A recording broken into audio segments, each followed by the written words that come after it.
என்னடா பொக்லின் வச்சு நம்ம கிளைக்கிறோம் பண்ணுறேன்னு சொல்லி பார்த்துட்டு இருக்கீங்களா? ஒன்றும் இல்லைங்க, எங்கள் காட்டில் கிணறு வெட்டுற வீடியோ தான் பார்த்துட்ருக்கோம். இது வந்து பார்த்திங்கன்னா எங்கள் காட்டில் வந்து நாள் வந்து ஆரம்பித்த வேலைங்க. ஃபஸ்ட்டு கிணறு வெட்டுறது வந்து பார்த்திங்கன்னா இது இப்போ தான் நாள் ஆரம்பித்தாச்சு. இது வந்து பார்த்திங்கன்னா ரெண்டாவது நாள் வந்து பொக்லின் இவ்வளோ மேலேருந்து எடுக்க முடியும்னு எடுத்தாச்சுங்க. ரெண்டாவது நாள் வந்து இந்த ரேம்ப் அடித்து தாங்க எடுக்கிறோம். ரேம்ப் அடித்தாச்சு. இப்போ வண்டி கீழே வரப்போகுது. வந்து ஒரு 2 பக்கெட்டு தாங்க நோண்டிச்சு. வகையில் தண்ணி வந்துருச்சு. எனக்குலாம் நம்ம ஆச்சரியமாக போச்சு. எனக்கு தண்ணி வருமான்ற நம்பிக்கை கிடையாது. ஆனால் எங்கள் அப்பா சொன்னார் தண்ணி வருனார். வந்தோடனே பயங்கர ஹாப்பி தான்.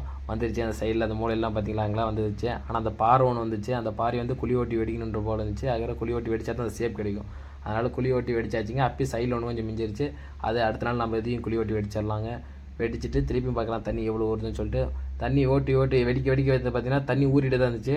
அதில் எங்களுக்கு ஒரே ஒரு டாஸ்க் என்னன்னு பார்த்தீங்கன்னா, இந்த தண்ணி வடித்தா தான் அவங்க குழி ஓட்டி வெடிக்க முடியும். அதனால் நானும் மாமாவும் கீழே இறங்கி வெறும் தண்ணி வடித்து ஃபுல்லாக ஊற்றுறதுக்கு ஆரம்பித்தாச்சு. பக்கத்தில் வந்து எங்கள் அக்கா பொண்ணு, எங்கள் அக்கா பையன் எல்லாமே வந்து ஹெல்ப் பண்ணாங்க. பயங்கர ஜாலியாகிடுச்சு. அதெல்லாம் வந்து தண்ணி வடிச்சாச்சுங்க. ஏன்னா ஊற்றி ஒரு 10 நிமிஷத்தில் திருப்பி வந்து ஊறிடுச்சு. அதை வடிக்கணும், திருப்பி வடிக்கணும். பாருங்கள் எத்தனை பக்கெட் எத்தனை கொண்டா கிடக்குதுன்ட்டு. அது என்ன பண்ணுவோம்னா பக்கெட் வச்சு பக்கெட்டில் மொண்டு ஊற்றுவோம். அதை வந்து வீடியோ எடுக்கிறதுக்கு ஆள் இல்லைங்க. அதனால் அது வீடியோ எடுக்க முடியல.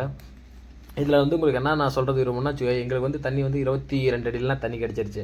ஏன்னா போர் ஓட்டினா 500 1000 அடி ஓட்டினா தான் நமக்கு தண்ணி கிடைக்கும். அவ்வளோ பட்சத்தில் கிடைக்கிறப்ப நமக்கு வந்து பார்த்திங்கன்னா வெறும் உப்பு தண்ணியாக தான் கிடைக்கும். இது வந்து பார்த்திங்கன்னா 22 அடியில் கிடைச்சது பார்த்திங்கன்னா ஒரு நல்ல சுத்தமான ஆரோக்கியமான தண்ணி தாங்க.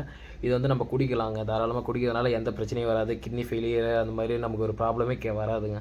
அதனால தான் நாங்கள் வந்து பார்த்திங்கன்னா கிணறு வெட்டியாச்சுங்க. கிணறு வெட்டதில் இதில் வந்து ஒரு சின்ன சேஞ்ச் பண்ணியாச்சு. 22க்கு 22 தான் வச்சுருந்தோம். அது வந்து 22க்கு 30 மாற்றலாம்னு சொல்லி பிளான் பண்ணோம். அதில் வந்து பார்த்திங்கன்னா மண் எடுத்துகிட்டு இருக்கிறதுலேயே 27 அடியில் நமக்கு பாறை கிடச்சிருச்சு.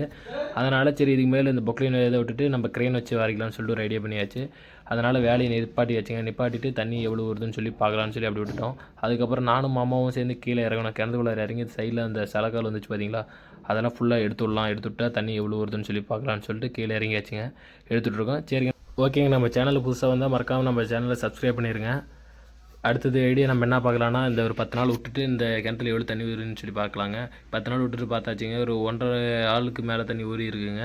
இப்போ ஆயில் மோட்டர் செட் பண்ணி எல்லாம் இது பண்ணிருக்கோம். அடுத்து கரண்ட் மோட்டர் வைக்கலாம்னு சொல்லி ஒரு பிளான் பண்ணியிருக்கோம். அதுக்கு வந்து ஃப்ரீ சர்வீஸ் வாங்கி வச்சுக்கலாம்னு சொல்லிட்டு அப்பா சொல்லியிருக்காரு. சரி, அதனால் இந்த காட்டிலலாம் ஃபுல்லாக கத்திரி செடி, தக்காளி, வெங்காயம், மிளகாய் இதெல்லாம் வைக்கலாம்னு சொல்லி ஒரு ஐடியா பண்ணியிருக்கோம். அதுக்கு தாங்க பாருங்கள் தண்ணி மோட்டர் எடுத்துகிட்ருக்கோம். தண்ணி வந்துட்டுருக்கா, அது நெக்ஸ்ட் வைக்கிறப்போ உங்களுக்கு நெக்ஸ்ட் வீடியோவில் காட்டுறேன். ஓகே, பாய்.